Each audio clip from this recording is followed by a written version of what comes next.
The entire idea behind Viceland is that of a scam. They're trying to fool stoners into tuning in by airing shows like, here's a program with a kind of out-of-shape girl with bad tattoos making a pizza, and guess what the secret ingredient is? It's weed. The whole thing seems rather vile. And what people aren't getting is that they are seeking that demo out specifically to maximize ad share in a particularly devious way. Stoners, I don't care what you say. They are generally bad with money, bad with finance, bad with managing the utilities. Seth Rogen, that guy likes to glamorize smoking pot. James Franco's the same way, and he doesn't even smoke. Joe Rogan is a maniac who does drugs and locks himself in a den with strangers for 9 hours a day. Aside from neglecting his family, he is in no way indicative of the average pothead. He does martial arts and shit. Ready? He's going. He's right. Oh, he's out. He's out. Is he out? Please stop. You alright, man? He did stop. His whole body is built like a collection of bowling balls. Now, if you're one of these people, you may feel that I am judging you for smoking the pot, and that I feel as if that I am better than you because I choose to abstain. And you're absolutely correct. But regardless of that point, I am here to do you a favor. Because Viceland is a tool of evil.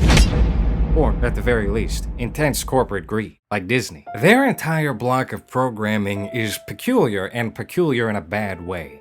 I remember the days personally when Vice was cool. I'm talking about second wave Vice, not the street boners, do's and don'ts, early aughts, first wave era, which there's nothing at all wrong with. But I like those documentaries where they'd go to Chile and interview child soldiers. But like seemingly every other company over the past 3 years, they hired feminist pedophiles and everything went downhill. Cue Viceland. Vice's attempt at infiltrating a dying medium and producing shows that aren't worth anybody's while. I'm talking programs with uncomfortably fat men sitting and doing nothing. And that's it. That's the whole show. A fat guy with a beard and he's making comments that amuse nobody. And that passes as a television show. It's obvious to anyone that these programs are both low effort and extremely cost efficient. But the strategy behind the network is something quite sinister. If you take a look at their block of shows, they all carry a similar theme, one of indulgence. They prey upon the primal urges of some, showing women so old that their faces, they look like they're rotting. They go around New York City looking for people to grind and knuckle against their clit. It's a horror show. Have you ever had a happy ending massage? I have, actually. Do you think it can be the same way for women and that women could just go in and get a sort of mechanical hand job? In the name of gender equality, I feel like we should be able to get orgasms from strangers.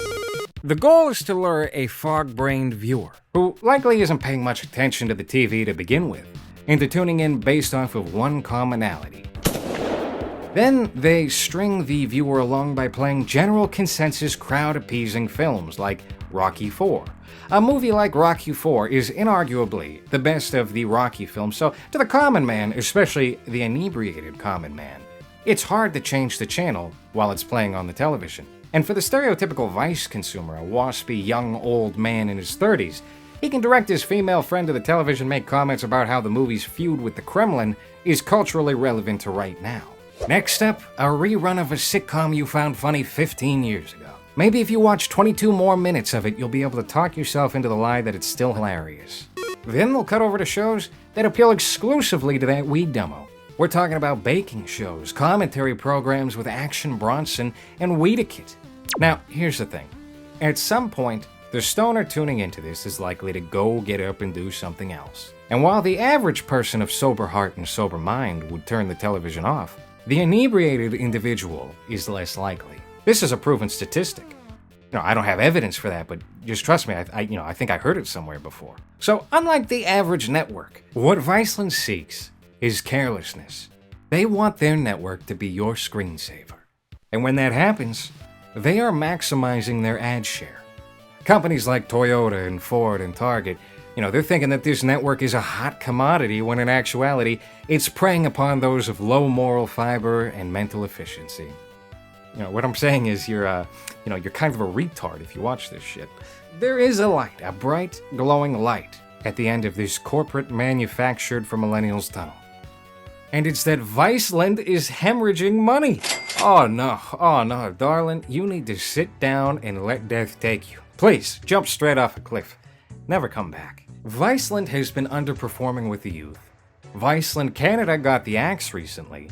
Vice Media missed their target revenue by $100 million last year, and Shane Smith, one of the original three heads behind Vice, has stepped away so the president of A&E could take over.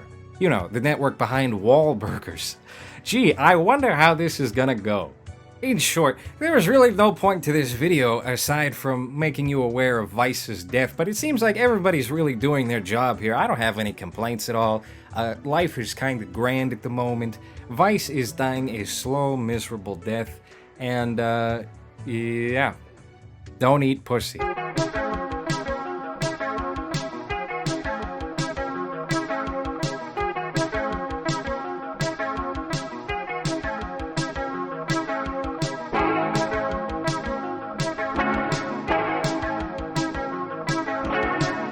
Is there much opportunity to people? Is it a full?